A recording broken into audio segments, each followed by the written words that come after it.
del intestino delgado? Bueno, pues lo que va a pasar es que vamos a tener un decremento importante del flujo sanguíneo hacia el intestino delgado.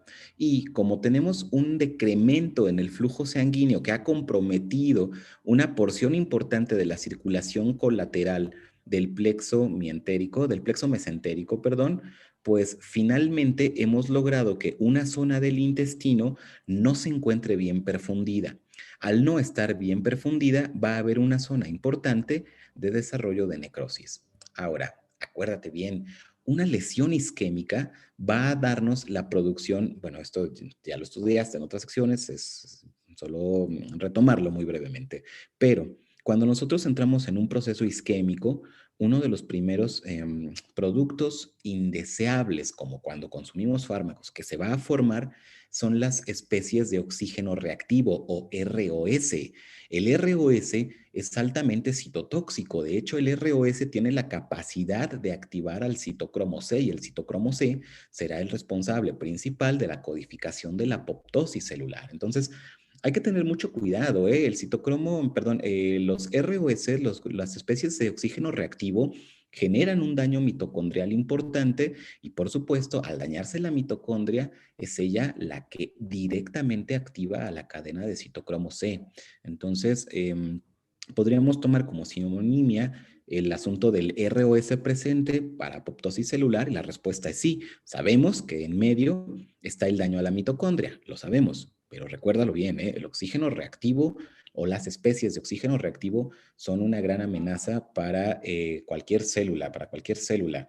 ¿Cómo se puede generar? Bueno, pues por procesos isquémicos, por supuesto, por procesos tóxicos también.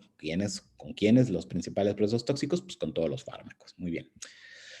Habría que considerar que estas especies de oxígeno reactivo, pues tienen la capacidad de dañar el código genético de las células, tienen capacidades transnucleares importantes y también transmitocondriales importantes, ¿de acuerdo?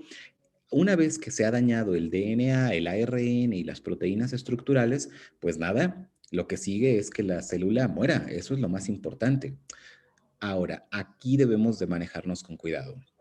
¿Qué pasa si nosotros reperfundimos rápidamente la circulación en estos padecientes?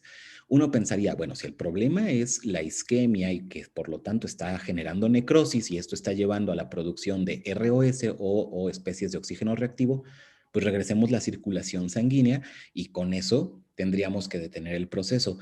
Eso es parcialmente cierto, eso es parcialmente cierto.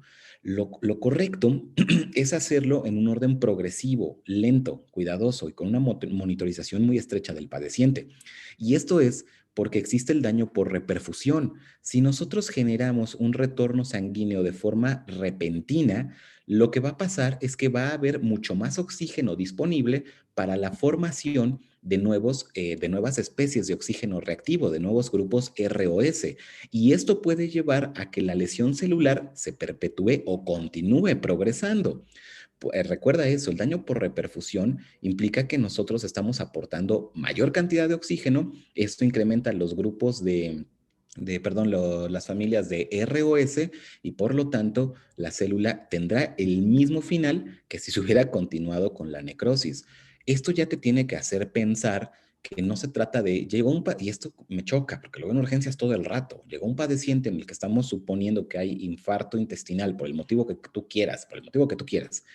Y lo primero que se tiene que hacer es ponle 2 vías, llénalo de líquidos y ponle oxígeno al 100%. Es que, tranquilo, vaquero, tranquilo, está chocado, de acuerdo, pues vamos empezando a estabilizar, vamos a generar estabilidad hemodinámica.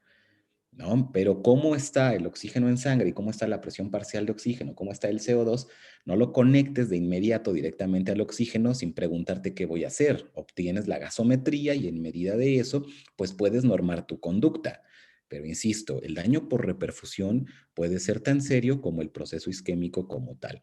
¿Por qué? Bueno, porque este estrés oxidativo, pues básicamente lo que está generando son más especies de oxígeno reactivo o ROS y esa activación del grupo ROS que está llevando a la muerte celular, pues va a atraer también a las células inmunológicas. ¿Quiénes los principales? Pues mira, estos amigos andan por todos lados, se meten en todo y están dispuestos a todo, pues neutrófilos, ¿de acuerdo? Recuerda, el problema con los neutrófilos es que si bien no son los verdaderos asesinos seriales del cuerpo, son los más numerosos y por lo tanto tienen capacidades muy importantes para migrar a básicamente cualquier lugar del cuerpo, ¿no?